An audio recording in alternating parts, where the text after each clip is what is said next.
Hi everybody, it's Jen here doing my 11th process video. This is another stash dive video and I'm using a sketch from the Let's Get Sketchy blog that I just discovered. I used to do the challenges all the time over at Creative Sketches and have bought all of her sketch books that she put out. And then she closed down that blog this year. As I see, she's been on a number of design teams, which is awesome because she's great. But then that left me searching, so I was super glad that I found this one just recently. Actually, this is only my second layout over there, and I will try to remember to link up to them on the video. So anyways, here I'm working with this background paper that I made quite a while ago. I had cut out this die cut from the cut shop, and when I had gone to spray it, I had luckily thought ahead and been smart, and I sprayed it over a piece of white cardstock, so I had not only the pretty die cut, but then I also had used it as a mask. So this is completely a stash dive for me. Some of these papers are super old. The two papers directly behind the photos are from the Chamel collection. That one I just put down is a really old basic gray that I'm just using as a border. One of those pieces in the background with the multicolor, the arrows, I don't know if you can tell on the video, there's sort of little arrows, little triangles. I'm pretty sure that's a Studio Calico, and then the yellow I do not remember. Sorry, I should start writing down what I'm using for these things. So anyways, it was two photos and then this type. I'm not veering too far off of the sketch, which is nice sometimes. So I have the sketch up on my computer, which is to my left, and but once I get going, I stop looking at the sketch. I just kind of get the rough idea to get me going, and then I'm usually fine. But it did include this sort of matting idea and then some little flags up in the top corner, which I changed up just a little bit. So that yellow and then that little bit that I punched out for the border along the bottom, I used those in the top corner. And I kept this layout pretty simple because this background is busy, I guess, is that the right word? But it's sort of the star, you know, it's bold and it has a fairly big print on it. And so I just used the colors out of that. I had these photos of my niece from a couple weeks ago when I was up visiting them when my second niece was born, or I should say my third niece, but second niece for these guys.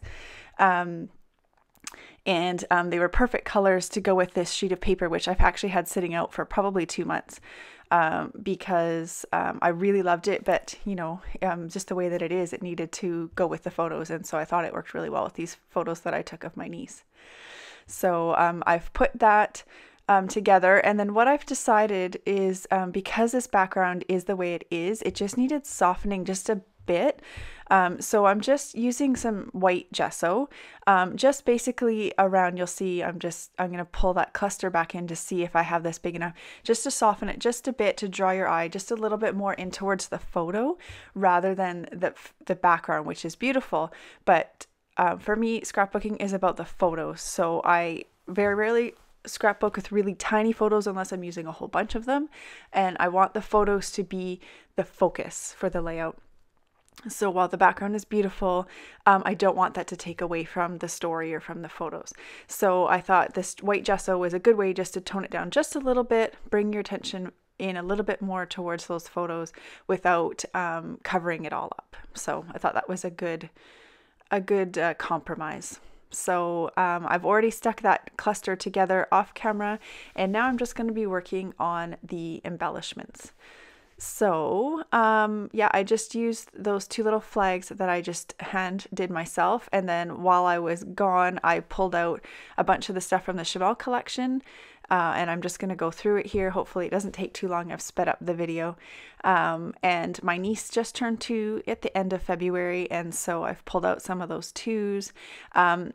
My issue, however, and you'll see I'm trying to match stuff up, is I bought the 12 by 12 collection pack for the Chamel collection, and did not buy any of the papers separately, and they do not match. American Crafts really screwed up, in my opinion. To put it bluntly, Jen, tell us how you really feel. They don't match. The collection pack is much more muted. They're similar colors, but they're not the same. And so I found some of this does not match. So I was not impressed with that. And I hope they do not do that for her new collection that's coming up, which is really fun, bold colors. And I at first wasn't sure I liked it, but it's really growing on me. So I'm sure I'll be getting some of it. So I'm just going through old stuff. So as I said, this is a Stash Dive. That's an old pink paisley die cut set that I'm going through. That was a Sassafras Lass for that little card with the 2 on it. And I'm just matching those up based on this sort of rainbow coloring and just seeing what I find. And I'm just going to do a cluster at the top where those flags are, in the right top corner of the photos, and then in the bottom left corner of the photos. And while those are fairly big clusters in that I'm using large pieces, I'm keeping them pretty simple and I'm not adding too much to it. At least I hope that it doesn't seem like it's too much.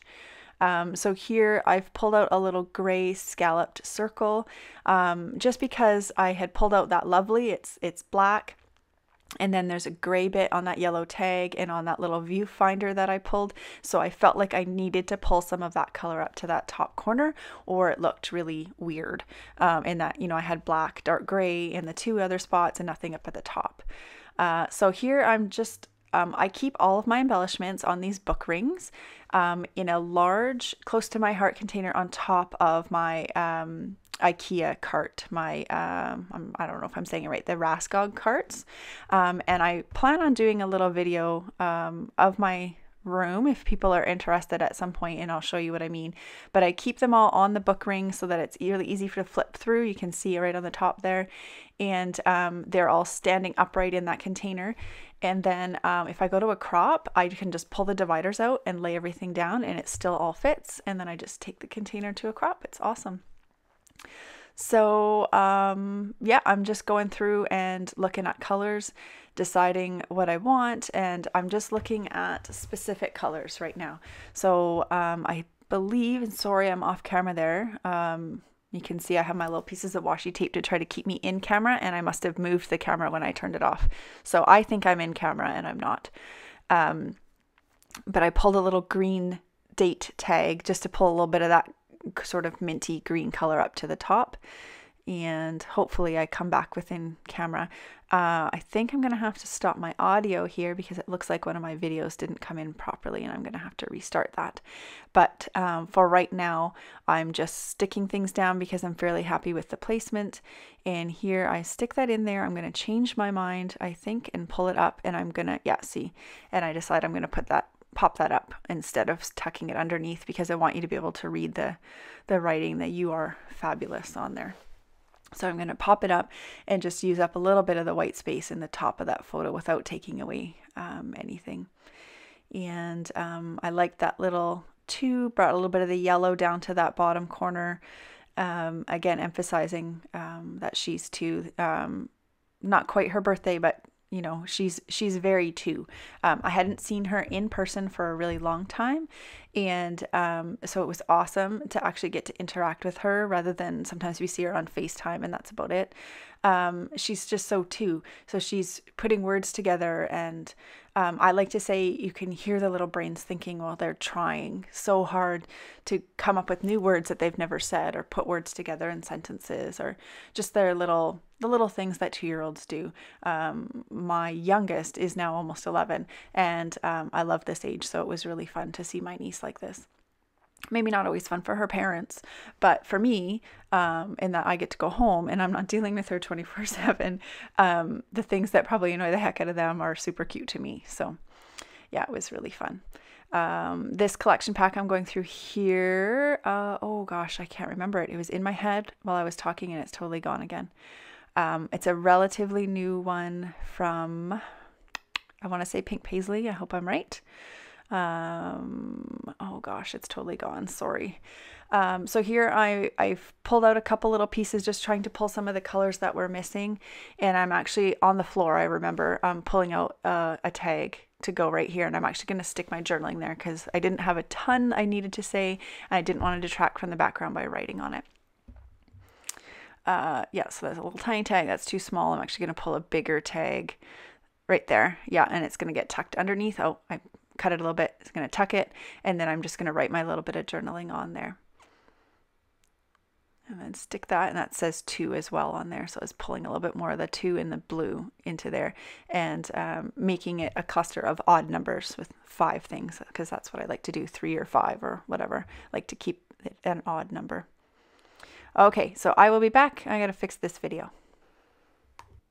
Hi guys, I'm back. Sorry about that. I just had one of my videos not come through and I could see that as I was talking. It's early morning here and I didn't notice until I got that far into it that that file for some reason hadn't come through. So this last bit here I've sped it up just a little bit faster than the rest because it's mostly just you know, the end bits that you don't need to probably see that closely. Here I've actually pulled a couple things out of my newest hip kit, which I need to break into now. I've been so busy and for some reason because I decided to use that background, I decided to just do a stash dive for this particular layout. But I had bought some Pink Fresh puffy stickers and then those other ones sitting on top there are out of my kit.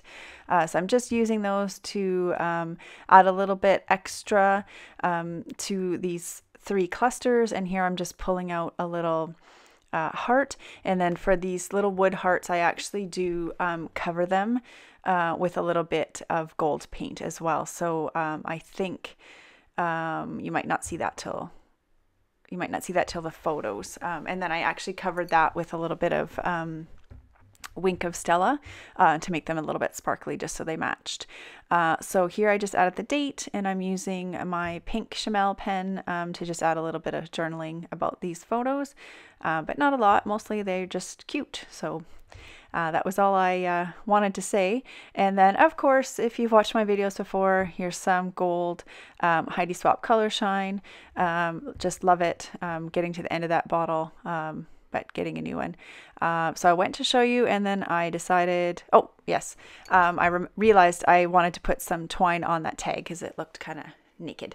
So I'm going to put a little bit of twine on there, and then I think I'm just going to show you again, and then I have some close-ups. Oh, the stapler, I'm pretty sure I turned it off for this. I decided I wanted to put a little bit of staples on the end here. Oh, I thought I turned it off. Hopefully I will in a second here. And I do end up getting the staples on, but it was a long, arduous process, so I turned the video off. So here's the close-ups. Thanks so much for watching, and I will be back real soon with some hip kit layouts. Talk to you soon. Bye now.